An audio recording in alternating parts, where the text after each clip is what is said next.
Deu, pessoal?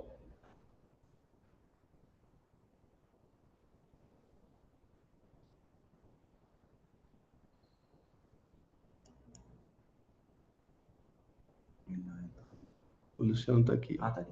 Oi? Deu. Eu. Perfeito. Tornar confitrião. Pronto.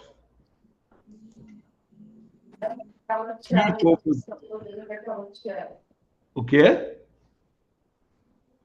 Quem falou? Tinha algum microfone aberto sem querer. Tá, acho que sim. Então tá. Devido ao adiantado da hora, acho que pode começar. O Luciano não teve um dia que não deu problema aqui. Ah, não, sabe?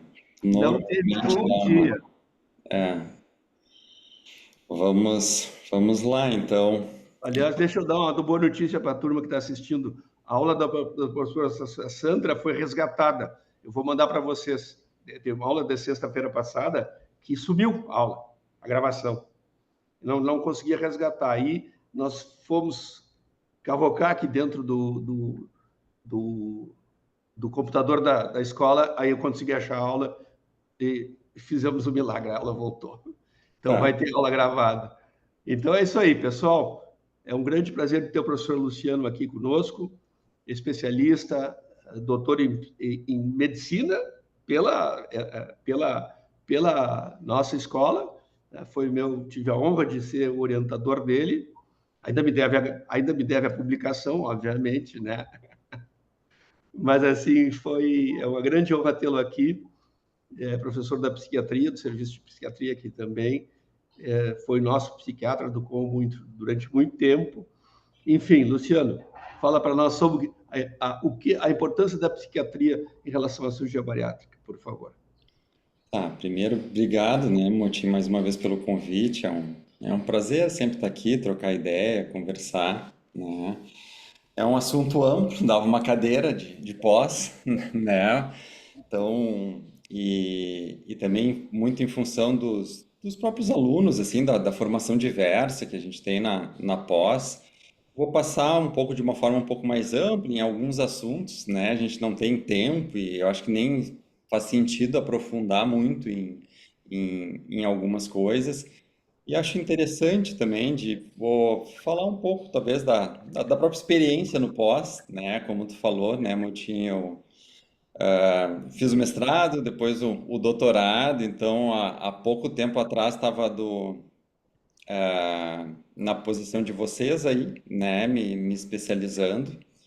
Deixa eu só compartilhar aqui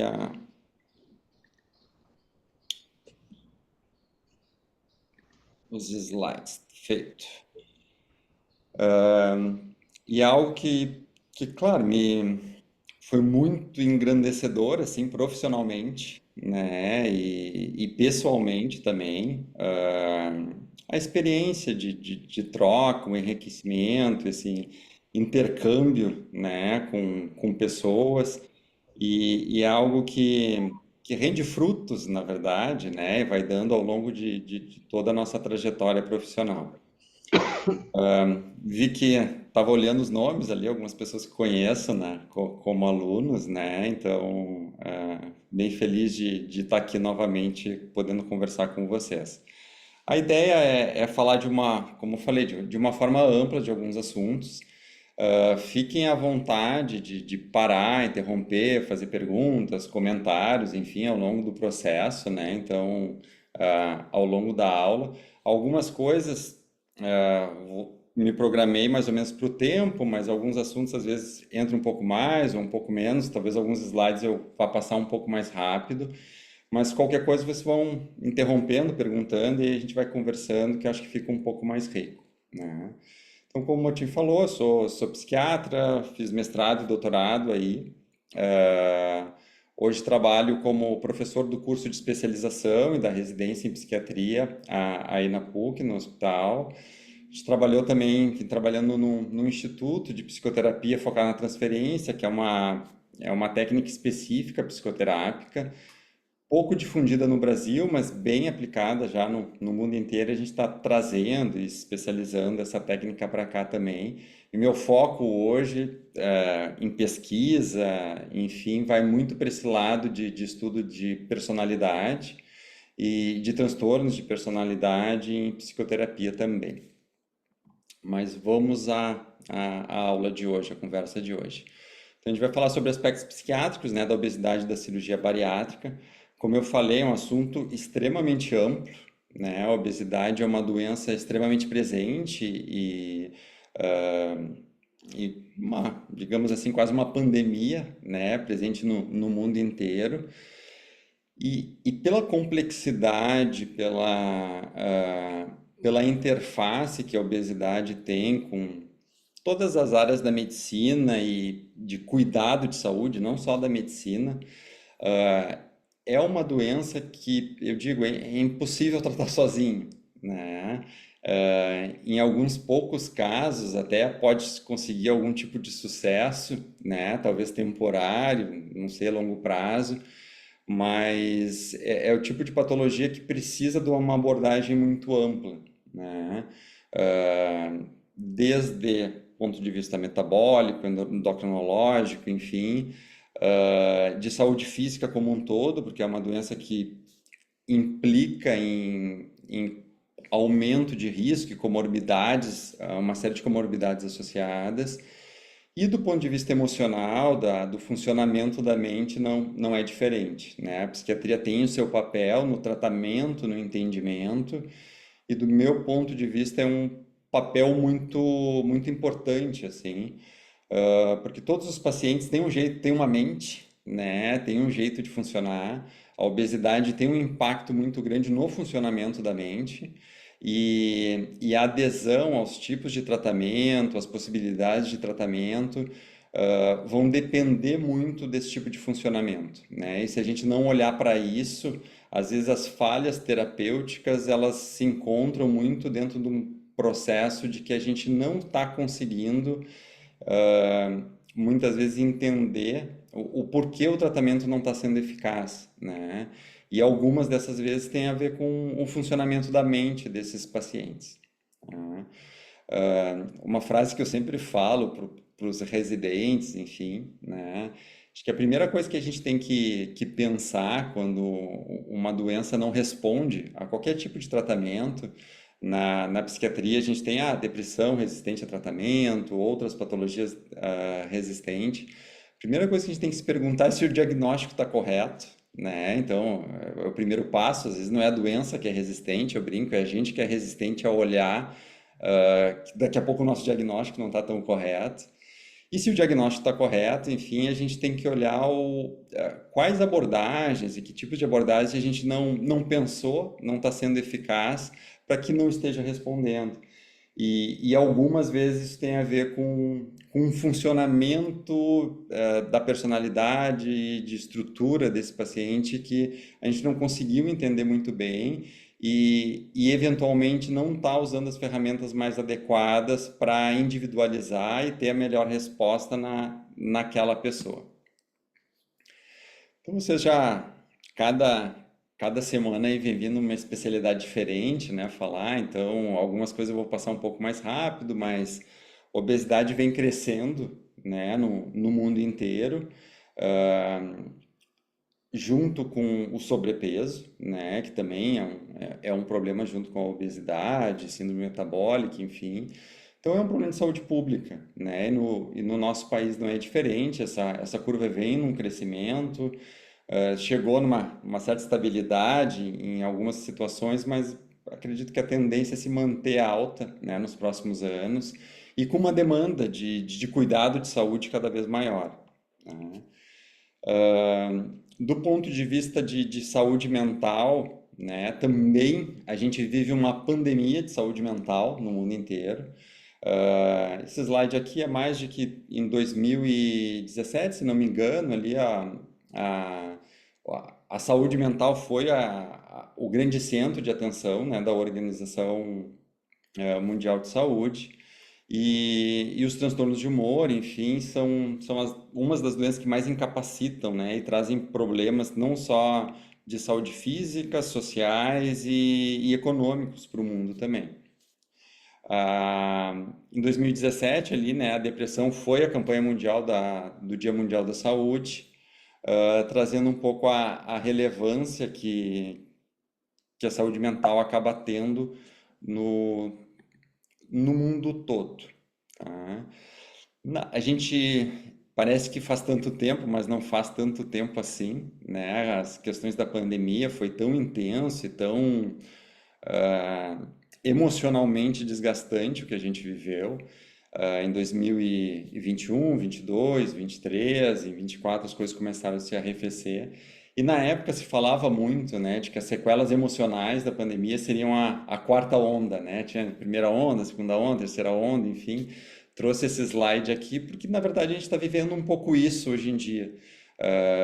Há uma demanda cada vez maior de procura de saúde mental e tem uma correlação direta com as questões da obesidade, da cirurgia bariátrica, que a gente vai falar ao longo da aula. Aqui eu trouxe só por curiosidade, né? Eu fiz residência eu entrei na residência em 2006, né? E a psiquiatria estava longe de ser uma das residências mais concorridas, né? Então isso há 19 anos atrás. Fiquei feliz quando eu via o número de candidatos por vaga, porque não era uma residência tão concorrida assim. Hoje em dia, vem nos surpreendendo, e aqui é a lista de candidatos por vagas dos cursos de residências da ANRICS, e a gente vai vendo psiquiatria, uma residência de psiquiatria como a mais concorrida, otorrino, dermato, oftalmo, que normalmente sempre foram, pelo menos na minha época, as mais concorridas, depois psiquiatria, dermato, anestésio, psiquiatria, otorrino, psiquiatria, anestésio, psiquiatria. Então, isso mostra também uma demanda muito grande por serviço de saúde mental e um interesse também dos profissionais de saúde em olhar para isso, se especializar nessa área e buscar atendimento. O que é bom, de alguma forma, porque aumenta a demanda, aumenta os profissionais capacitados, mas a gente não tem o aumento do número da concorrência, digamos assim, é porque o número de vagas, o número de pessoas se qualificando não aumentou, né? Então, ali na frente a gente vai ter um gap muito grande.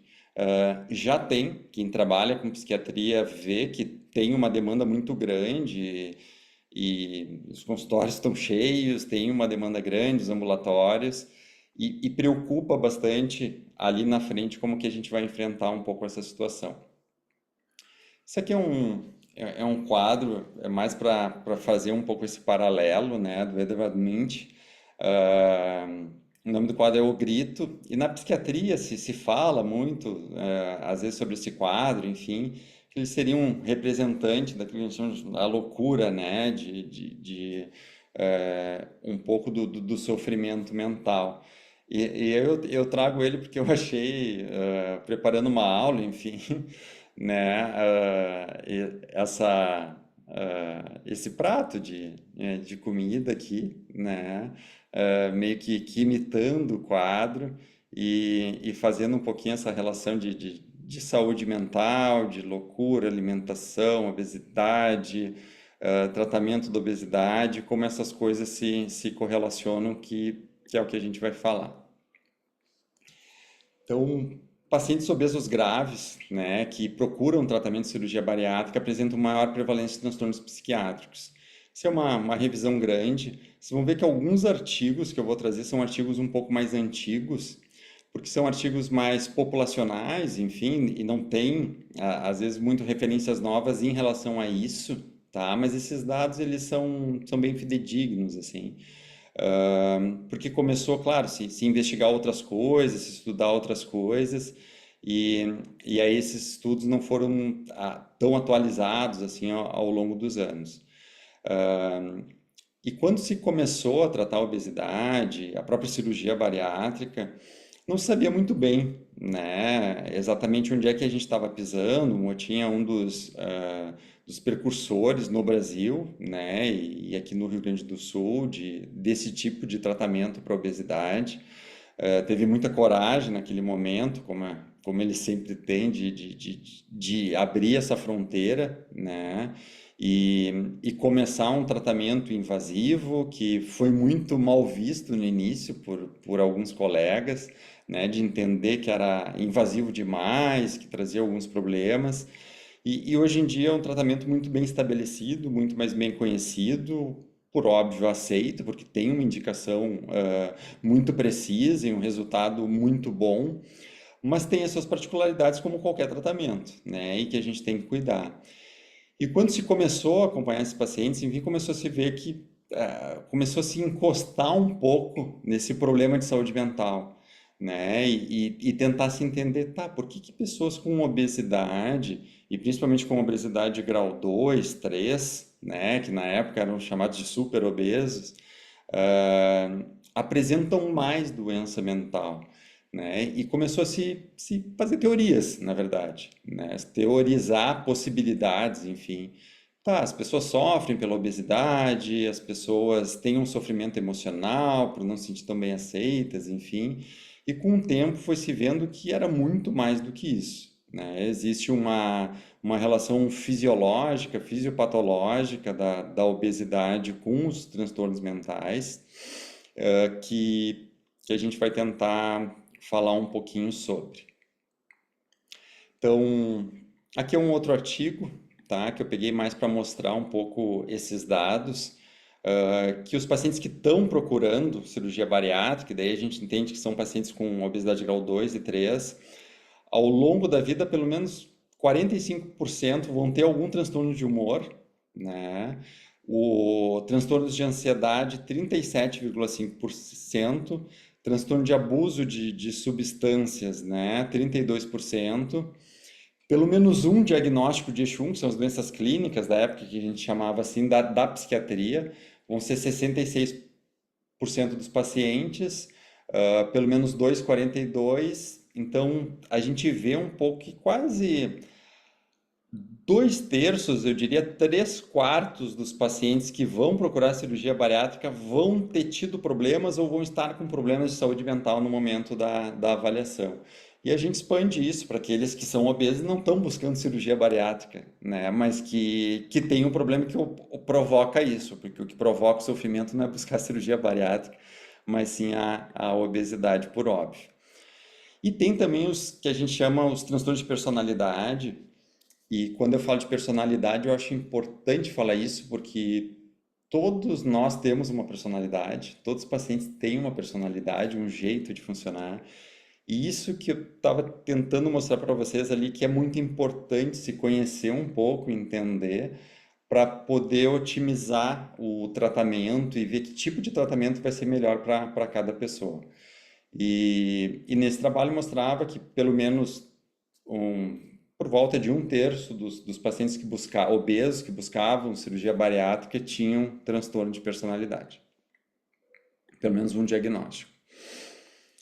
Aqui é um outro gráfico desse trabalho que mostra a correlação entre psicopatologia, né? Então doenças psiquiátricas e estados funcionais, né? De pacientes com obesidade, tá? Que estão buscando cirurgia para perda de peso. E o que é interessante, né? Porque em azul mostra aqui na verdade são níveis de funcionalidade, funcionamento físico, né? Limitações físicas, dor, percepção geral de saúde, enfim. Todos são obesos, né? Todos têm obesidade. Só que a gente vê que aqueles pacientes que têm pelo menos um diagnóstico psiquiátrico, eles têm um prejuízo muito maior, e uma sensação de bem-estar muito menor, né? Então, além da obesidade por si, o sofrimento emocional, a doença psiquiátrica, a psicopatologia, ela coloca um grau de sofrimento ainda muito maior nesses pacientes e são aqueles que a gente vai demandar um cuidado e precisa ter uma atenção maior do que a normal. Aqui eu vou passar um pouco, são dados de outros trabalhos, né, mas que mostram mais ou menos dados parecidos com aqueles. E eu vou ficar nesse aqui que fala um pouco de um problema da psiquiatria, psiquiátrico, enfim, que é o transtorno de compulsão alimentar, que foi objeto de estudo do meu mestrado. Depois eu vou falar um pouco ali do artigo que a gente publicou, enfim, mas que os pacientes que procuram tratamento de cirurgia em torno, e esses dados eles eram muito variáveis, porque tinham critérios diagnósticos distintos em relação ao que era o transtorno de compulsão alimentar. Isso foi evoluindo dentro da psiquiatria, hoje é mais claro, né? Então tem um padrão melhor, mas variavam aqui, segundo esse trabalho, de 12 a 49%, de acordo de vários trabalhos, mas hoje a gente sabe que está em torno de 40% dos pacientes que vão procurar a cirurgia, eles apresentam transtorno de compulsão alimentar periódico. E antes era algo que nos preocupava muito, no início, porque como é que esses pacientes vão fazer a cirurgia com esse transtorno de compulsão alimentar, enfim, se preocupava muito em tratar isso antes, organizar. E hoje a gente já sabe que a cirurgia é o melhor tratamento para esse tipo de patologia. Tem alguns cuidados que a gente tem que ter, mas diferente do senso comum, a gente sabe que o transtorno de compulsão alimentar não é uma das patologias psiquiátricas que nos preocupa antes da cirurgia, por incrível que pareça, porque a cirurgia é o tratamento mais efetivo para ele, né? Então, a gente tem que tomar cuidado, claro, não pode ignorar a doença, mas o próprio procedimento acaba sendo o melhor tratamento, né? E na maior parte dos casos, não resolve em todo mundo, mas essa preocupação é um pouco diferente hoje em dia. Aqui um outro estudo populacional, tá? Que fala sobre qualidade de vida, né? Atividade física, enfim, e sintomas de ansiedade e depressão, né? Aqui não é um pouco não tem tanta obesidade, mas eu vou fazer o link depois, através da importância da atividade física, tanto na psiquiatria quanto no tratamento da obesidade, enfim. E aí a gente vai, como é que esses conhecimentos foram se alinhando e se conectando e se juntando ao longo do tempo, né? Durante a década de 80, 90, com o surgimento de novos antidepressivos, ali se esqueceu um pouco, dentro da psiquiatria, nos próprios tratamentos, de reforçar a importância da atividade física. E hoje a gente sabe que para depressão, ansiedade, a maior parte dos transtornos psiquiátricos, às vezes a atividade física é melhor que qualquer remédio, né? E deve ser usado junto, mas isso ficava um pouco de lado, tá? E aqui os dois dados em destaque, tá? Eles mostram que, primeiro, uma coisa que eu acho importante, assim, né? Aqui é a odds de risco de sintomas de ansiedade e depressão ao longo da vida, né? Então, que uma alta classe socioeconômica, né? Os pacientes têm risco 1, numa classe baixa, eles têm o risco 2 vezes maior, né? Mas o que chama atenção e é interessante nesse dado é que a classe média, talvez a maior parte de nós aqui, que o risco de depressão e ansiedade é 9 vezes maior, tá? Nesse nicho social. E muito porque aqui existe um conforto, aqui existe de certa forma, uma certa resignação com o status e aqui uma pressão de estar sempre fazendo mais, conquistando mais, enfim. Isso traz o aumento de sintomas de ansiedade, depressão, de insatisfação ao longo da vida bastante grande. Então, é mais um dado que não tem muito a ver com a aula, mas eu acho interessante trazer. E esse dado de baixo aqui, ele relaciona, né, a atividade física e o risco de desenvolver sintomas de ansiedade e depressão. Então, quem não pratica atividade física tem um risco 2 vezes maior que a população que pratica, pelo menos 2 vezes por semana, né, ou 3 vezes por semana. Então, é algo muito importante na prevenção não só de ansiedade, depressão, como em outras patologias também. Aqui os dados em relação à ansiedade, mas um pouco parecidos. Esse é um artigo que fala um pouco da relação da atividade física e depressão em adolescentes, tá? Tem um, no final dos anos 2000, 2000 e pouco, quando no início 2010 ali, quando eu estava também na residência, começou a se falar em microbiota intestinal, ah, que maneira isso interferia, se estudar um pouco mais, se conhecer que isso teria, se reconhecer que isso teria um papel muito importante na obesidade, primeiramente, depois isso foi estendido para o campo de saúde mental também. E esse é um estudo bem emblemático, assim, porque ele é um estudo naturalístico, tá? Que, na verdade, acompanhou a dieta de uma série de pessoas e classificou a dieta dessas pessoas em percentis de dietas inflamatórias.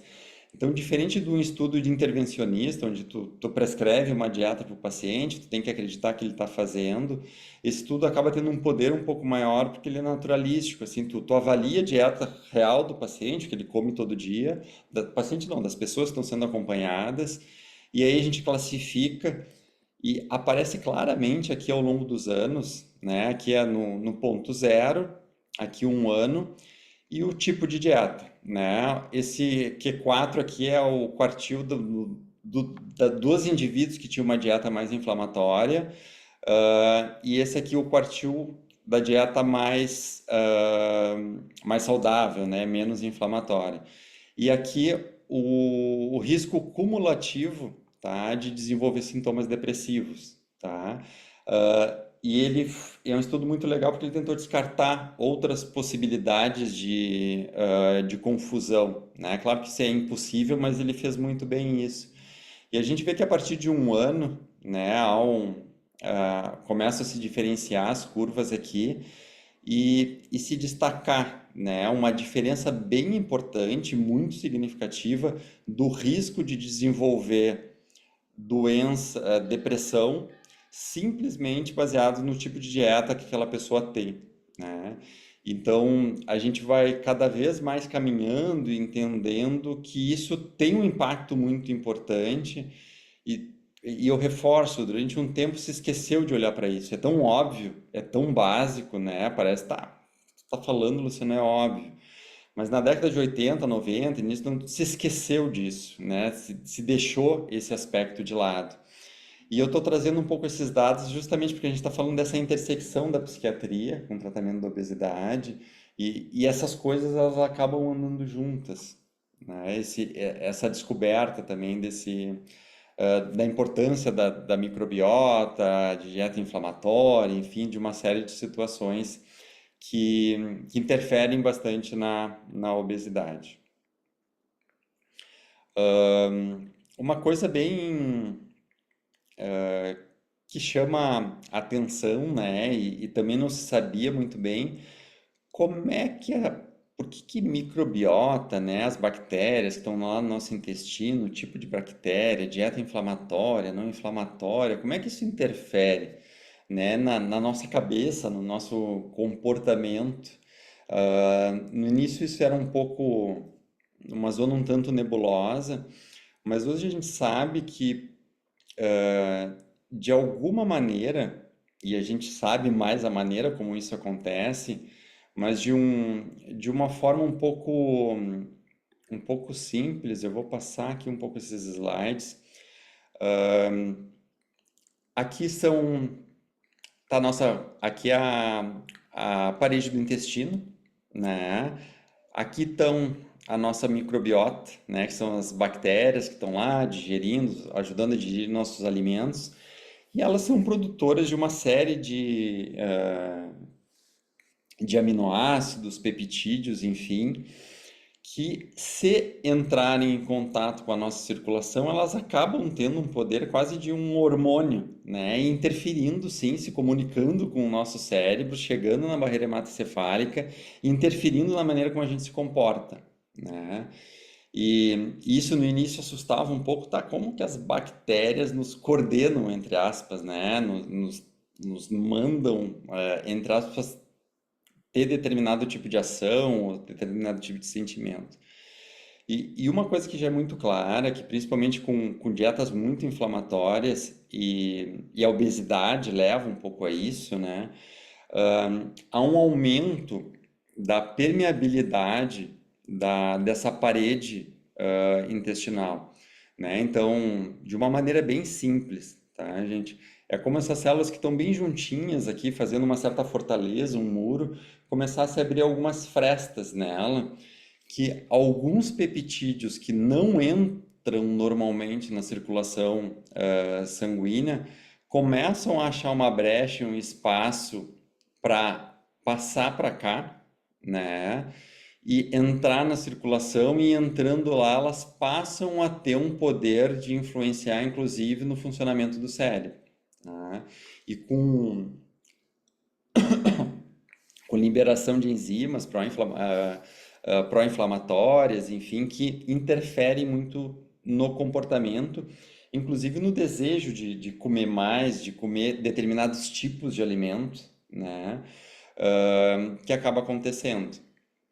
Então, hoje se sabe que aquela história que a gente sempre, quando eu tô comendo bastante doce, enfim, é difícil parar de comer, depois que eu começo a me alimentar melhor, fica um pouco mais fácil. Tem uma série de mecanismos, não é só isso, mas isso aqui também está presente, né? De alguma maneira, algum desses lipossacarídeos, peptídeos, eles acabam entrando em contato e aumentando, digamos assim, esse sinal de fome, de não saciedade, para manter esses bichinhos aqui nutridos, aqueles que não são tão bons para a gente, e realimentando esse ciclo. É algo bastante complexo, tá? Mas é importante ter essa noção de que essa microbiota, essa inflamação intestinal, essa ligação dessas interleucinas, desses peptídeos, desses lipossacarídeos, eles também interferem no funcionamento cerebral ao ponto de desenvolver depressão, desenvolver sintomas de ansiedade, porque hoje em dia se sabe também, assim como a obesidade é uma doença inflamatória, né, que está muito relacionada à inflamação, a depressão, a ansiedade também, né, elas têm isso em comum, e são descobertas que foram acontecendo um pouco em conjunto ao longo das últimas décadas. Esse é um artigo que eu sempre. Não é um artigo, é uma revista, assim, que eu sempre cito. Eu peguei aqui mais pelo nome, porque eu acho importante a gente entender que o cérebro humano, a parte do funcionamento do cérebro, mas a parte mais primitiva do cérebro, ele funciona muito através do circuito de recompensa, né? E de possibilidade de adição, assim.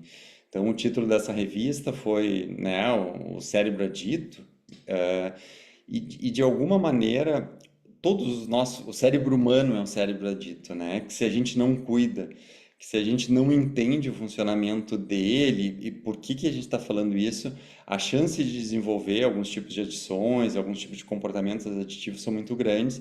E isso também está muito relacionado à dificuldade de controle em relação à alimentação, né? A uma não regulação adequada desse drive, desse desejo, dessa necessidade de comer que acaba se desregulando e levando à obesidade, a processos inflamatórios e numa cascata de eventos. Vocês devem saber que quanto a gente fala, né, que a diferença do ser humano é a camada cinzenta, né? Então, quanto mais no meio do cérebro a gente tá, mais o nosso cérebro ele é primitivo, né? Ele é muito parecido, por exemplo, essa área que fala do circuito de recompensa especificamente, área tegmental ventral, núcleo accumbens, amígdala ali que regula um pouquinho esse sistema, ele é muito parecido com o sistema nervoso central dos anelídeos, né, de minhocas, tá? Então eles também têm esse circuito de recompensa muito parecido com o nosso, porque ele é fundamental para manter a sobrevivência, para se procriar, para buscar alimentação, enfim, todos os animais. A grande diferença no ser humano, né? A gente não pensa que nem minhoca, que nem outros mamíferos, enfim, é que essa área, ela ao longo do tempo, ela foi recebendo e tendo muitas conexões com outras áreas, principalmente com o córtex pré-frontal, que é o que nos ajuda a regular, né? E a não ser completamente instintivo, né? O que nos diferencia dos animais, pelo menos a grande parte dos seres humanos. Mas ele funciona muito assim, a gente tem uma percepção de algo que é prazeroso, e aí ele grava isso, e ele entende que a gente tem que repetir isso, né, das coisas fundamentais, e tem também uma sensação de desprazer, de não recompensa, de algo ruim, e a gente passa a evitar aquela situação. Né? Então ele é o que a gente chama de termostato, é o que regula aquilo que a gente entende como bom e ruim, e que a gente vai repetir, evitar, né? Através do nosso comportamento, tá? Esse circuito de recompensa ele é fundamental para a existência, né? Sexo, comida, né? Sociabilidade, ter boas experiências, enfim. Ele está relacionado principalmente com essas áreas. E claro, quando a gente tem uma adição no cérebro humano, há uma desregulação nesse circuito de recompensa, né? De alguma maneira, ele acaba sendo desregulado e a gente passa a precisar daquela situação, né? Repetir aquela situação, não mais para ter um prazer, mas para não ter o desprazer da falta, né? Essa é digamos assim, o conceito de dependência, né? Então, em questão de compulsão, assim, né, é uma exigência interna que faz com que o indivíduo seja levado a realizar alguma coisa, agir de determinada forma. Então, a compulsão é aquilo que, mesmo sem, e isso é importante, assim, que muitas vezes no diagnóstico de transtorno de compulsão alimentar aparece de uma forma muito errada, que não é ela tem um drive interno, uma necessidade interna e uma impossibilidade de controlar aquilo, tá? É diferente eu me lembro quando era adolescente, tinha a pizzaria Xuca, que era um rodízio de pizza, que todo mundo fazia aniversário na Xuca na época. A gente ia lá e fazia uma competição de quem comia mais, né? Aquilo ali não é uma compulsão alimentar, porque não é, tem um controle, tem uma vontade, um desejo de comer, né? A questão o conceito de compulsão, ela está muito ligada à ideia de eu não quero, mas eu sou levado a fazer algo que eu não consigo controlar. E isso é um aspecto sempre muito importante ser avaliado e não deve ser esquecido. Hoje em dia, a gente vê esse monte de empresas de apostas, né? E saindo também um pouquinho do conteúdo, isso é uma preocupação muito grande. Parece que a gente esqueceu o que aconteceu com outras substâncias ou comportamentos aditivos na sociedade, né? Também, quando era pequeno, existia, vinculado ao esporte, né? Muita propaganda de bebida, muita propaganda de cigarro, né? Vinculada a coisas que são aparentemente saudáveis, boas, enfim, mas que para alguns seres humanos, quando a gente entra em contato, eles perdem essa capacidade de controle, né? E aí hoje a gente sabe que não pode ter propaganda de cigarro, né? Não pode fumar porque se entende que aquilo faz mal. E parece que a gente perdeu esses 30, 40, 50, 80 anos de conhecimento que no estádio de futebol não tem, eu acho que mais nada de propaganda a não ser de apostas, né? E a gente sabe o quanto esse tipo de comportamento se torna em algo compulsivo, sem o controle das pessoas, levando a uma doença grave, a um risco socioeconômico muito grande, né? E prejuízo de saúde mental gigantesco. E parece que não é ninguém, existe um alerta muito grande da Sociedade de Psiquiatria, de outras, mas que está sendo ignorado por um interesse econômico, né? E que eu digo, não consigo entender como é que não aprenderam com uma experiência tão recente que a gente tem, por exemplo, com a bebida e com o cigarro, e que estamos repetindo o mesmo erro por ganância e por entender que não, as pessoas, é só dizer que elas podem usar com moderação, né, que daí não tem problema nenhum. E aqui um reflexo, né, uma pequena imagem do que acontece com a compulsão. Com a bebida não é diferente, né? Então, quando se perde, algumas pessoas conseguem se relacionar bem com a bebida e não ter problemas. Outras pessoas vão desenvolver um transtorno de abuso de substâncias, né? E o que é diferente entre um e outro não é uma coisa só, é uma série de coisas que são diferentes, algumas que a gente já sabe, outras não, que vão levar a ter uma relação saudável, a ter um controle, né, sobre esse impulso, e outras vai se tornar um comportamento compulsivo. Aqui um pouco a questão da adição, mas eu usei a questão do jogo compulsivo, né? Ou do jogo saudável, enfim, da relação com a bebida normal ou da bebida saudável para entrar um pouco na comida.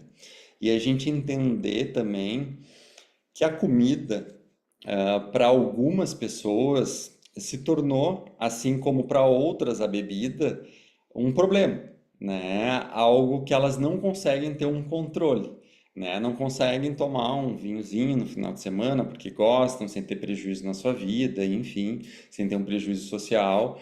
E outras começam a beber e começam a, quando vê, estão tomando 2, 3, 4 litros de destilados por dia, para conseguir se manter em pé, tá?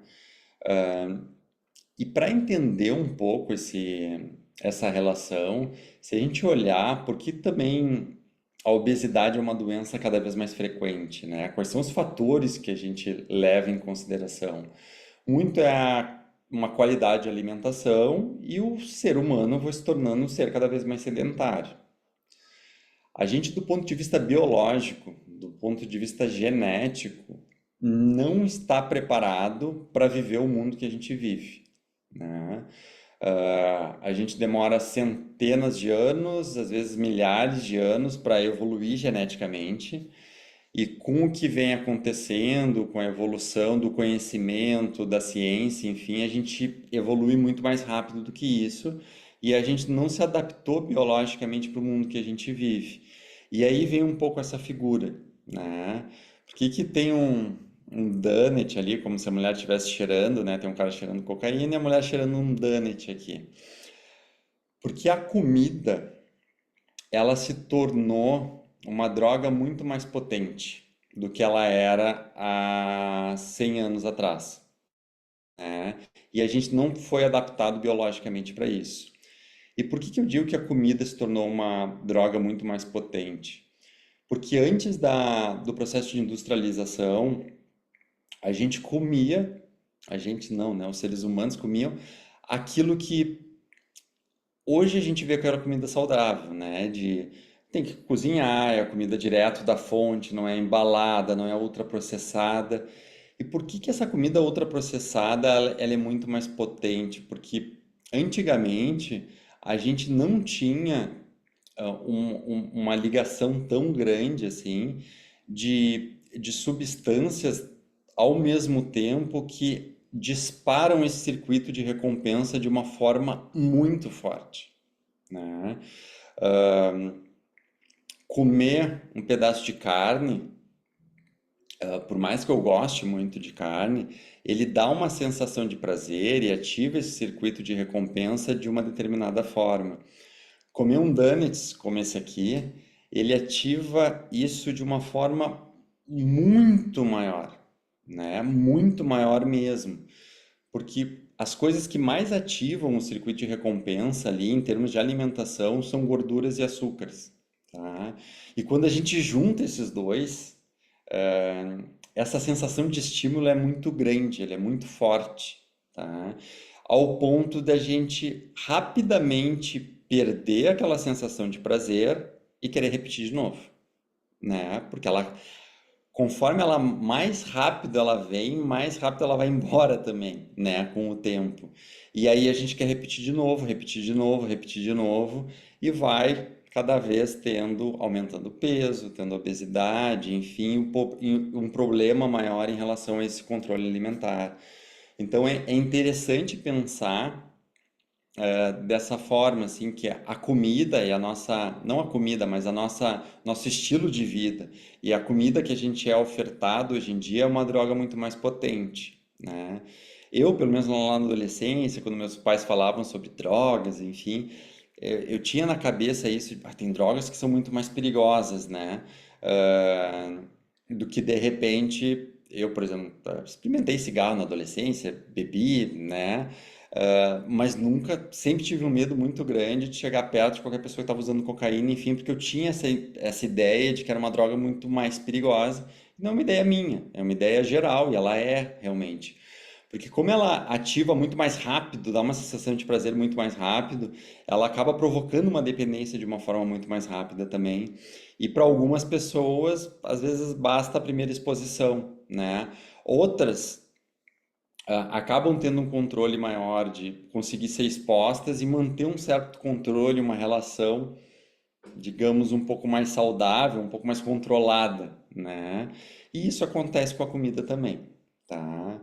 Então tive amigos, enfim, que experimentaram, usaram e depois nunca mais usaram.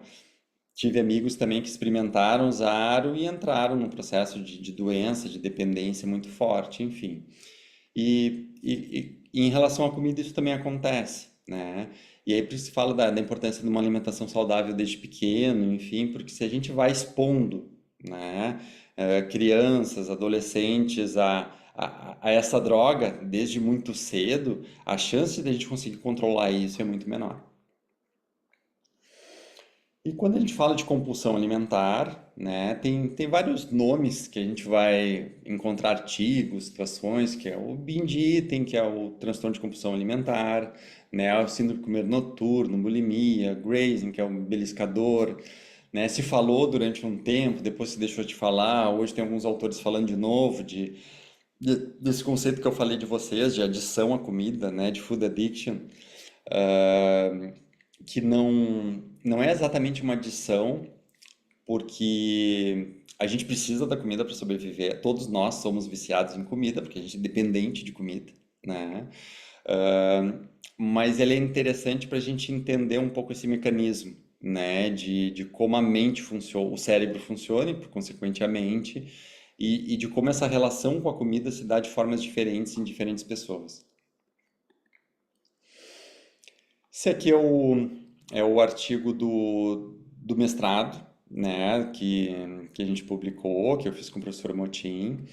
Na época, a gente avaliou a variação de sintomas de compulsão alimentar, pré e pós-operatório, e como isso interferia na perda de peso dos pacientes. E a gente acabou encontrando alguns resultados bem interessantes, assim, até diferente do que eu imaginava. Na época ainda se tinha um receio muito grande de que pacientes com transtorno de compulsão alimentar precisavam estar muito bem controlados para ir para a cirurgia. Como eu falei, depois isso foi mudando e saiu uma série de revisões, inclusive que o nosso artigo entrou, né? Depois nessas revisões, mostrando que, na verdade, a própria cirurgia acaba ajudando muito e acaba sendo um tratamento positivo para o transtorno de compulsão alimentar. Para não perder muito tempo aqui, eu vou no principal resultado dele. Aqui é a porcentagem de perda de peso, a gente calcula o resultado cirúrgico em termos de peso, né, pelo percentual do excesso de peso perdido, né. A média dos pacientes que a gente avaliou estava super bem aqui, um ano, eles ficam em torno disso, de 70% do excesso, né, a gente considera um resultado cirúrgico bom, positivo. E o que mostra esse gráfico aqui? Claramente, né, aqui no ponto zero, existem os pacientes que perderam acima da média, né? E isso, cada ponto não é um paciente, é um grupo de pacientes diferente. E para o lado de cá, né, para o lado direito do zero, os pacientes perderam bem abaixo da média, né, em um ano de acompanhamento. E o que aconteceu aqui, tá? O que a gente mediu? O que é a parte de baixo do gráfico? É o que a gente chamou de delta Bs, que é a variação da intensidade dos sintomas de compulsão alimentar, tá? Então, o que a gente achava que a gente ia encontrar é que aqueles pacientes com mais sintomas de compulsão alimentar pré-cirúrgicos iriam perder menos peso. E está longe de ser o resultado que a gente encontrou. Não foi isso, né? O que a gente encontrou como algo que diferencia a perda de peso depois de um ano? independente da quantidade de sintomas que os pacientes têm de compulsão alimentar antes da cirurgia, se a cirurgia faz com que eles diminuam isso, eles vão ir super bem. Se a cirurgia não ajudar nisso, eles não vão perder peso, né? Se eles, depois da cirurgia, eles tiveram um pouco mais de sintomas, eles acabam perdendo muito menos peso, né? E esse grupo aqui, ele foi muito menor, é um grupo muito, tem um N muito menor, foram poucos pacientes, mas claramente quando a gente distingue aqueles que aumentaram os sintomas de compulsão alimentar da linha de base lá pré-cirúrgica, um ano depois, eles estavam com mais sintomas de compulsão, eles perderam muito menos, tá? E isso pode também parecer um pouco óbvio, mas, por exemplo, a Binge Eating Scale, que é a escala que a gente usou, ela varia de 0 a 42 ou 44, não lembro, de 0 a 42, vamos colocar assim, mas eu acho que talvez 44. Do 0 é nada de sintoma de compulsão e 44 seria o máximo de sintomas, né? Aqui tem alguns pacientes com, por exemplo, com muito mais sintomas do lado de cá, de compulsão alimentar, do que do lado de cá. Só que antes da cirurgia eles tinham muito mais ainda, né? E eles diminuíram. E isso foi bem interessante para a gente entender. E a partir daí saíram outros trabalhos, enfim, e se viu que a intensidade dos sintomas de compulsão alimentar lá na linha de base não importa tanto, né? O que importa é no acompanhamento se esses pacientes vão conseguir diminuir um pouco esses sintomas. E isso vai predizer uma melhor resposta em termos de porcentagem de peso perdido ao longo do processo.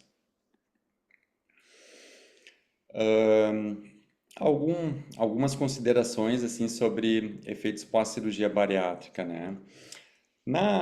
Antes de falar disso, eu acabei não tenho slide para isso, mas acho interessante também comentar com vocês de que se tinha uma preocupação muito grande, se tem ainda, né? E no início não sabia muito, tá? Do ponto de vista da psiquiatria, né? O que que a gente tem que fazer? Que tipo de preocupação a gente tem que ter com a cirurgia? Quais são aqueles pacientes que a gente vai ter que preparar mais, aqueles que a gente não vai indicar, né? E existe muito claro, hoje em dia, em todos os guidelines, que ah, as doenças psiquiátricas, elas não contraindicam a cirurgia bariátrica, né? Elas, na verdade, doenças psiquiátricas descompensadas contraindicam a cirurgia bariátrica. Então, um paciente que tem depressão, mas está estabilizado da depressão, ele pode fazer, né? Mas se ele está num momento onde a depressão não está controlada, ele tem que primeiro controlar isso, cuidar isso, para depois fazer a cirurgia. O que é muito parecido com a maior parte das outras especialidades, né? O paciente tem um problema cardíaco descompensado, enfim. Às vezes, dependendo da gravidade desse problema, ele não vai poder fazer cirurgia, mas na maior parte das vezes ele vai compensar isso, vai organizar, e aí vai ter indicação com maior, menos risco, enfim, mas vai ter indicação.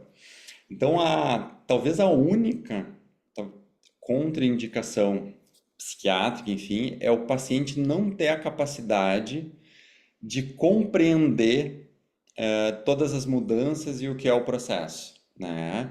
E isso pode ser, sim, decorrência de uma doença psiquiátrica, né?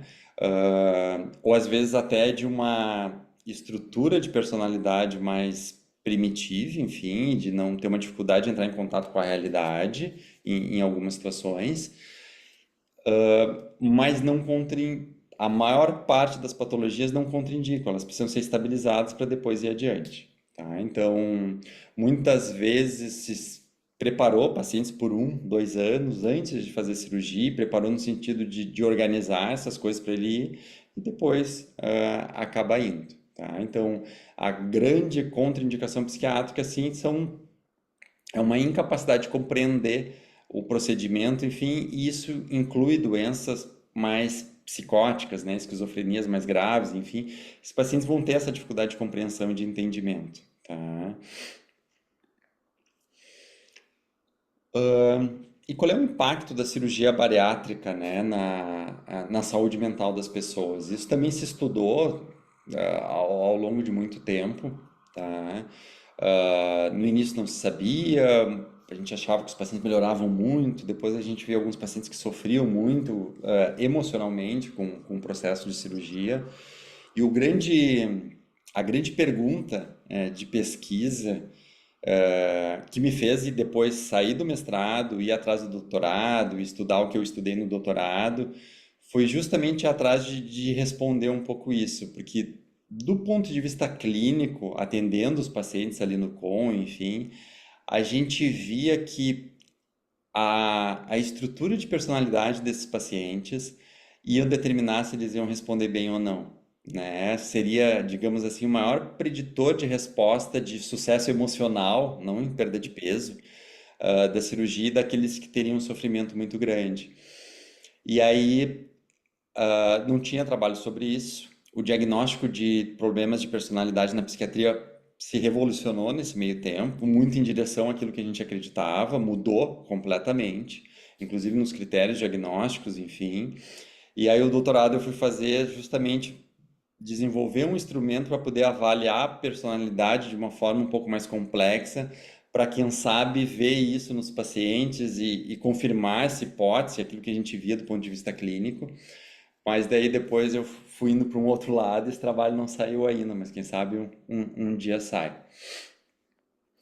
E uma coisa que se viu, que é o risco de suicídio, né, que talvez é o sintoma terminal da psiquiatria, né, como os pacientes morrem na psiquiatria, ele acabava sendo maior pós-cirúrgico, né? Então, isso preocupou muito quando saiu alguns trabalhos, uma revisão sistemática. Então, começando pela má notícia, né, é que sim, o risco de suicídio pós-cirurgia ele é um pouco maior em pacientes que têm risco, né? O paciente não se mata pela cirurgia, né? Mas aqueles pacientes que têm um risco, uma doença grave, que já tiveram ideação, enfim, a gente tem que tomar um pouco de cuidado, porque o risco ele é um pouco maior pós-cirúrgico, tá? Não é algo que não indica cirurgia, mas a gente tem esse dado e a gente tem que olhar para ele, né? E são pacientes que a gente precisa ter um acompanhamento emocional muito mais próximo, muito mais seguido e ter uma indicação desse acompanhamento de forma imperativa, né? De resto, a maior parte das doenças psiquiátricas melhoram, né? Num primeiro momento, tá? Então, aqui a gente vê que do pré-operatório pós, muitos sintomas, patologias psiquiátricas têm um ganho muito grande, né? Uma melhora muito grande, principalmente no primeiro ano, que os pacientes vivem a gente chama de fase de lua de mel com a cirurgia, né? Aquelas coisas estão acontecendo, eles estão mudando, estão emagrecendo, estão envolvidos, estão empolgados, enfim, e tem uma melhora de saúde física muito grande, uma melhora de saúde emocional muito grande, e depois ela tende a retornar um pouquinho, a voltar para a linha de base, né? Eh, Eles têm um ganho, sim, em média populacional, mas muitos pacientes que voltam a ter o seu funcionamento normal, né? Eles voltam também a ter os riscos normais de doenças psiquiátricas, tá? Como é que a gente está no tempo aqui? Tem 20 minutos. Se esse artigo aqui, eu vou falar rapidamente, foi o primeiro artigo que saiu que juntou a ressonância magnética funcional, né? E para ver o que acontecia dentro do cérebro das pessoas, enfim, pré e pós-cirúrgico, né? A gente tem no INSERA aí um grande centro que faz a ressonância magnética funcional, mas para quem não sabe, assim tu faz a ressonância com o cérebro em funcionamento e tu executa determinadas tarefas e tu consegue ver que áreas que estão sendo estimuladas, que áreas que estão funcionando naquele momento. E o que mostra essas imagenzinhas aqui? Essas imagens de cima são pré-cirúrgico e embaixo é pós-cirúrgico, tá? Aqui a gente vê bem aquela área que a gente falou do circuito de recompensa, né? E áreas conectadas ao circuito de recompensa.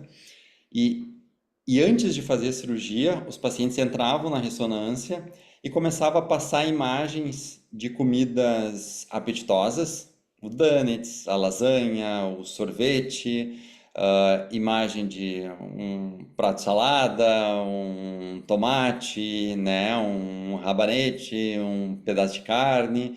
e daqui a pouco outras imagens de substâncias mais que ativam mais esse circuito de recompensa.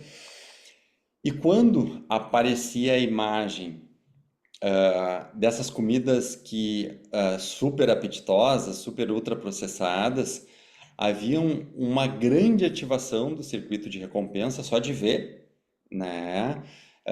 E de algumas outras áreas. Uma semana, uma semana depois da cirurgia, foi repetida nas mesmas pessoas, passada a mesma imagem, e aquela imagem que fazia disparar o circuito de recompensa ficava completamente apagada, né? E, e não se esperava esse tipo de resultado, né? E aí, como é que a cirurgia desliga o cérebro dessas criaturas, né? E a gente via isso na prática, né? Quem já acompanhou paciente pós-bariátrico, os pacientes, não tenho fome, tô bem, tô tranquilo, né? Parece que desliga uma chave do nada, assim. Ah, o Motim sempre falava, brincava, eu opero a cabeça, eu opero o estômago, mas eu opero a cabeça das pessoas também, e sim, né? E hoje a gente entende melhor os mecanismos que fazem com que isso aconteça, né? De uma série de hormônios que não se conheciam, né? E que tem uma influência muito grande. Os grandes tratamentos hoje que a gente tem para obesidade, né? Ozempic, Wegovy, enfim, eles vieram daqui, né? Eles começam a ser compreendidos, GLP-1, esses hormônios, como é que eles funcionam, de onde é que eles vêm, a gente não tinha ideia de que eles existiam, né? E são eles que são responsáveis um pouquinho por essa mudança, né? Por tu alterar uma anatomia do estômago, do intestino e a motilidade, e na verdade a gente sabe que é uma cirurgia, não é anatômica, né? Não é uma cirurgia restritiva, ela é uma cirurgia metabólica. Isso muda completamente a relação hormonal metabólica do organismo, ao ponto de, como eu falei, desligar o cérebro. Tá? Com o tempo isso aqui vai sendo religado também, tá? A gente depois teve trabalhos que mostram mais longo prazo, enfim, que com o tempo isso parece que vai voltando, né? E aí depende muito de, eu sempre falo assim, se os pacientes conseguem cuidar da cirurgia, eles não conseguem, eles não religam, né, esse processo.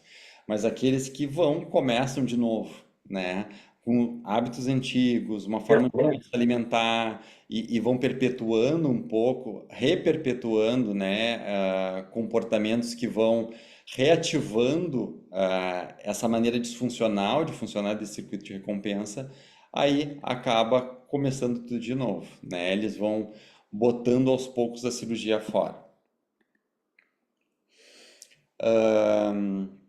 Uma outra coisa muito intersecção, né, de cirurgia bariátrica, obesidade, enfim, tem a ver também com o abuso de álcool, né? Algo que está muito presente, e é uma preocupação no pós-operatório dos pacientes, tá? E também está muito ligado com essa parte cerebral do circuito de recompensa. A gente vê aqui que pós-cirurgia bariátrica os pacientes acabam tendo problemas maiores com problema de adição em relação à bebida. E aí também tem uma série de fatores que a gente não vai conseguir entrar em todos, né? Mas tem muito a ver, às vezes, com tentar encontrar uma outra forma, né, de ter alguma recompensa que não é obtida mais através da comida, né? Então, a comida não liga mais o meu circuito de recompensa. Alguns pacientes vão tentar ligar isso, ter essa sensação de prazer de algumas outras formas, e o álcool é uma delas. E também, principalmente porque o álcool pós-cirurgia bariátrica, principalmente no bypass, ela se transforma numa droga muito mais potente também, assim como a gente falou da comida, porque ele acaba não sendo pré-metabolizado, ele é absorvido mais rápido, então ele bate mais rápido, né? Ela dá aquela sensação de prazer mais rápido, e com isso desenvolve um processo de dependência de uma forma muito mais rápida também. Tá? Então, aqui é um estudo multicêntrico que mostrou um pouquinho os sintomas, né, de adição, e tem uma diferença grande, tá? Entre aqui são os pacientes que fizeram o bypass gástrico, né? E aqui os que fizeram banda. O bypass, como tem o encurtamento do intestino ali, o estômago fica bem menor, né? Esses pacientes eles têm uma predisposição maior a desenvolver problemas com álcool dos que fazem sleeve ou banda gástrica, aqui no caso do estudo, né? A gente vê que essa curva é bem diferente, tá? Justamente por causa desse processo de absorção da bebida, que faz com que na cirurgia de bypass o álcool se torne uma droga mais potente e às vezes mesmo pacientes que antes conseguiam se relacionar muito bem com álcool, depois da cirurgia às vezes acabam tendo dificuldades. Que eu vou passar também, não vou entrar em detalhes, senão a gente não vai chegando no final da aula. Aqui vamos voltar só um, tá? Esse também é deixa eu ver se eu mostro o artigo aqui. É um artigo bem legal, tá? Que quem se interessa um pouco em problemas de álcool e cirurgia bariátrica, eu recomendo bem a leitura, tá? Na medicina, a gente não está tão acostumado a ler, entender e dar importância para trabalhos qualitativos, né? Parece que tudo precisa ter um númerozinho, uma odds, mas alguns trabalhos qualitativos, eles são muito mais importantes, talvez, para a nossa prática, para o nosso conhecimento, do que, às vezes, um P pequeno, né? E esse trabalho ele aborda muito bem assim a questão do álcool pós-cirurgia bariátrica e os principais fatores que fazem com que os pacientes vão para e que a gente tem que cuidar, né, para que não desenvolvam uma dependência ou um transtorno de abuso de álcool pós-cirurgia bariátrica. E aí ele elenca, né, esses 6 principais fatores aqui, que são as motivações para beber, né, algo que está intrinsecamente ligado com o conceito de personalidade, como eu falei hoje, né, que é a questão da nossa identidade, do self, que é o principal fator que determina o funcionamento da nossa personalidade, e se há um prejuízo em relação a isso, são pacientes que vão ter mais dificuldade, tá? E aquilo que eu falei de trabalho de doutorado, a gente foi atrás de um instrumento que pudesse medir um pouco melhor isso aqui. O impacto da restrição alimentar, né? Se aquele paciente vai conseguir tolerar ou tolera bem ter esse tipo de restrição ou não, a necessidade de suporte, qual a rede de suporte dos pacientes, né? A preparação cirúrgica, se foi melhor ou não tão bem feita, e uma capacidade de resiliência maior.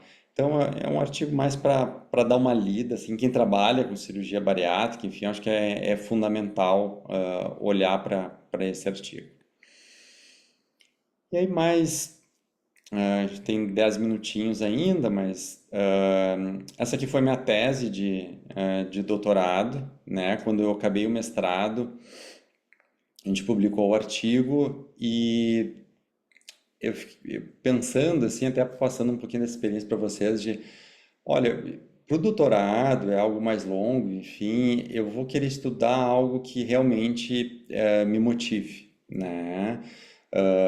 Que seja algo que me dê tesão, que vai me manter ao longo desses 4 anos, que não são fáceis, né? Dedicado e com vontade de fazer. No doutorado dava aula, trabalhava, fazia doutorado, enfim, então família, com filhos, né? Então, eu preciso de alguma coisa que realmente me motive. E aí, na psiquiatria, gosto bastante dessa área de psicoterapia, de estudo da personalidade. Ali no a gente via que esses pacientes que têm uma estrutura mais primitiva de personalidade, como a gente falava na época, são aqueles que têm um grau de sofrimento, mas a gente não consegue medir isso sem ser do ponto de vista empírico, assim, né? Conhecendo os pacientes, mas a gente não conseguia colocar isso em forma de trabalho. E aí, junto com o professor César, alguns outros colegas ali que trabalhavam no a gente passou um ano e passou um ano mesmo estudando todas as entrevistas e formas de se avaliar a personalidade que tinham publicadas, né? E aí a gente chegou na Staipo, que é uma entrevista semi-estruturada que avalia a organização da personalidade. E aí a gente passou a se comunicar com um pessoal de Nova York, da Columbia, o Cambridge e algumas outras pessoas interessado em conhecer mais sobre o instrumento e fazer o processo de validação e adaptação cultural dele para o Brasil. E passei uns 5, 6 meses mandando e-mail sem resposta nenhuma, né? E já frustrado, tá, acabou, não vai ter doutorado, enfim, né? E aí, um determinado dia, veio um e-mail, né, do Frank Yomas, que é uma pessoa que trabalha lá, e do John Clarkin, que é um dos autores da entrevista, dizendo: olha, se vocês têm interesse, venham no congresso, a gente vai ter um workshop aqui. Era um congresso em Nova York, isso foi em 2016, e aí eu, tá, respondi o e-mail, que bom que vocês responderam, enfim, vou começar a nos comunicar, me apresentei, falei várias coisas, como é que a gente poderia fazer, enfim, e bem empolgado, assim, né, querendo começar a conversar, e a resposta foi: venham pra cá que a gente conversa. E, puta que pariu. E aí eu, pá, vou até Nova York. Se os caras querem que eu vá no congresso, né? Querem conversar mesmo, querem ganhar uma inscrição, um lado mais paranoide, né? Será que eu vou lá, não vou, enfim.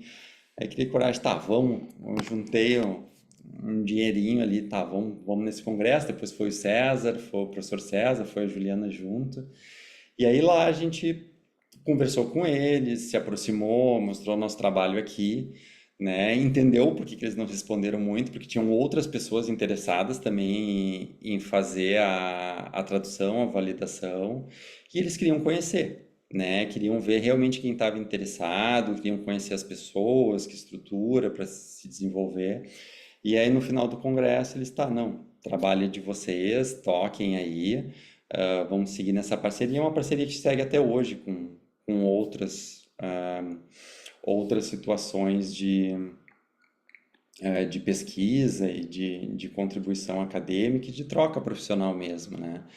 Aqui a gente, lá em 2016, né, fazendo treinamento da Stipe, enfim, com Cambridge, com John Clark, enfim, que são pessoas. Depois a gente montou uma parceria também com o pessoal de Montevidéu e durante até a pandemia, todo ano a gente ia a Montevidéu, porque o Frank de Nova York vinha a Montevidéu para dar aula e a gente ia e fazia congressos e via a evolução do trabalho, né? E isso é uma coisa legal também na pós, de estabelecer essas redes, esses contatos, né? Que alguns se tornam contatos mais de trabalho mesmo, mas que a gente passa a ter uma convivência social, assim, e outros se tornam amigos, né? Que a gente vai conviver também fora do ambiente de trabalho. Depois, em 2018, a gente foi a Barcelona, daí no congresso, já com o trabalho andando e para desenvolver algumas coisas. Fez uma parceria também muito legal com o pessoal da Unifesp, da USP, que a gente trabalha em conjunto até hoje. Semana que vem, não, na outra semana, estou indo lá na USP participar da banca de doutorado de um aluno que eu ajudei na produção do trabalho ali. Então a gente vai montando essa rede que é muito, muito bacana, assim, e que traz uma satisfação muito grande, mesmo eu não, por mais que eu sou professor, eu não sou um professor dedicado, exclusivamente, né, à produção acadêmica, enfim, mas eu acho que é uma parte muito importante da minha vida, por mais que a grande parte da minha vida profissional está relacionada à clínica, atendimento de pacientes, mas esses 25, 30% que tem dessa área são fundamentais para eu estar sempre atualizado, estar aprendendo e também trabalhando bem, né? Então, essa interconexão na medicina e áreas relacionadas à saúde eu acho que é importante. E aqui um último slide, tá, gente? Esse slide, quem já viu a aula sempre vai ver, e quando eu falo de cirurgia, obesidade, enfim, eu gosto de encerrar as aulas com ele, porque ele mostra essa interconexão, assim, de que a gente não achava que era tão grande, mas que o nosso estômago, o nosso intestino, as bactérias que estão dentro do nosso intestino, enfim, tem uma conexão com o nosso cérebro muito grande. E se a gente não levar isso em consideração, a gente vai entender as doenças, a obesidade, a cirurgia de uma maneira um pouco rasa, né? E, e é algo que é extremamente complexo, né? O ser humano é extremamente complexo. A mente humana talvez seja a parte de funcionamento do corpo humano que a gente menos entende ainda, né? Então ela é um grande desconhecido, mas que a gente vem avançando, conhecendo cada vez mais e cada vez mais entendendo que existe essa ligação umbilical, digamos assim, né, entre cérebro e, consequentemente, né, estômago, intestino, obesidade e todo o resto do corpo. Tá? Então, acho que é isso. Vocês têm alguma pergunta, algum comentário? Se não, acabo me despedindo de vocês por aqui. Pessoal, estou eu na linha de novo aqui. Enfim, eu acho que o professor Luciano foi bem claro na relação, que é essa relação importante que nós temos de todo tubo digestivo com o cérebro, a sinalização que existe e como a cirurgia atua sobre essas sinalizações. E lembrando também que tudo isso pode reverter, né, que o próprio comportamento do indivíduo pode quebrar essas desligações e ligações que a cirurgia faz, que o comportamento pode mudar, né? Essa sinalização que a cirurgia muda. E também entender que a personalidade do indivíduo é prognóstica em relação ao resultado. Ainda bem que a maioria não é louco, né, Luciano? Senão nós estaríamos bem Não, mas... problemáticos. Mas Mas aqueles que dão mais trabalho são aqueles que normalmente, né, têm uma identidade mais desintegrada, né, um prejuízo no funcionamento da personalidade. São aqueles pacientes que vão dar mais trabalho porque precisam de um cuidado maior, né, é o que a gente tem que investir mais, né? Aí vai a avaliação pré-operatória, identificar essas situações e resultados. trazer para um acompanhamento mais próximo.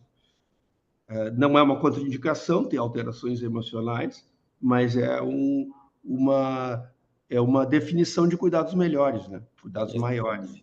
E ter cuidado nessa avaliação, isso aí é muito importante.